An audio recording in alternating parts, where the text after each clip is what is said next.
Now let's talk about fonts. And for that, I'll add a new paragraph here. Another paragraph. If you notice, I added another paragraph and it has the same style. So that's because I used the name of the element to target it. When you use the name of the element, all the elements in the document of the P will be targeted. Now, in practice, in the real world, this is really bad. Why? Because you're going to change every single element. Let's say this new paragraph, I didn't want it to have the same style. So we're going to talk a bit more about that later. For now, let's just talk about fonts. Let's say I want to increase the size of this text. So usually the CSS properties always start with font dash something. So in this case, it's the size. So if I say font size, and we're going to use the unit pixels, px. So if I say 24px, semicolon, click run, you can see now the text increases its size. Okay, so you can right click that, inspect. Again, DevTools. If you don't like that size, you can always go here. One way of doing it that I like to do is in real time, I click the 24px. I use my keyboard down and up arrow to calibrate how big I want it. So I can go down or I can go up, and I choose the value that's most suitable to me. Once I find out the value, okay, I go back to my code and I change it here. Make sure to always change the original because the DevTools is always temporary. Okay, let's say I like a little smaller, maybe 20. So I write it there.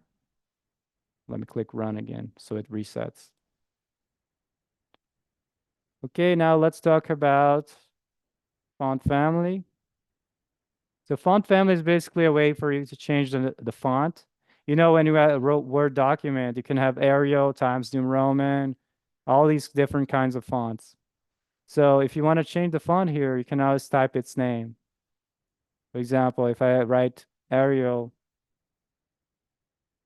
it's going to change to Arial. I don't know if you noticed, but it did change the font. So usually when you have font family, I advise you to always put quotes here, double quotes, because some font names have multiple names and the space might throw off the CSS. So if you have like Times New Roman, which has a space between the words, make sure to put double quotes before the name and after, so it doesn't mistake it for something different. Otherwise, it would think, okay, what is Times, what is New, what is Roman is a separate thing. So always put double quotes there. Now you can see it change. Let's try Comic Sans. I don't know if you know this classic kind of children-like font. Comic Sans a mess. So you can play around, choose your own fonts there. Okay.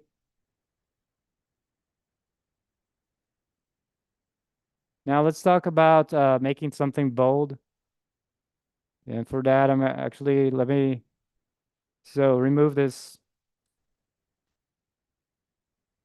Let me make the background color white, the color black, so it's easier for us to see, and 12px.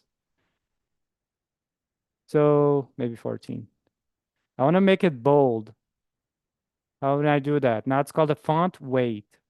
So font dash weight, colon, and now the values here, bear me. You can type bold. That's one way.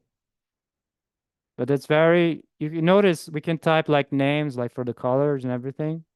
But actually there's a more precise way of changing this. You can have like different kinds of bold. For example, it can have 600, 700. So you can write that value here. So 600 like that. Let's see, 500. 500, it's pretty much no bold, right? 700. Okay, so the other point of the font, some fonts have different levels of boldness. But I think 600 is like the same thing as saying bold as a word.